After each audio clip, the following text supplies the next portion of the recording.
Sir, if you can confirm lang din po kasi merong mga lumalabas online na meron din daw pong mga nakapirma supposedly dun sa ARs na ang mga pangalan daw po, mga Fernando Tempura, Raymunda Jane Nova, Carlos Miguel Owishi, and then Mary Grace Piatos nga po.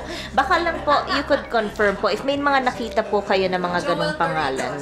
Well, during the committee hearing, wala naman pong... Iyan lang po yung Mary Grace Piatos po yung nailabas. But anyway, tomorrow, meron naman po tayong committee hearing. Tingnan po natin.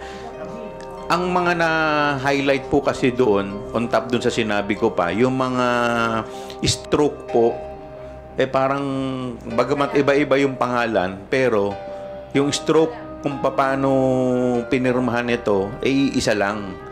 Tapos pati po yung ballpen na ginamit, iisang tinta. So kaya medyo highly suspicious po yung mga acknowledgement receipt na sinumite.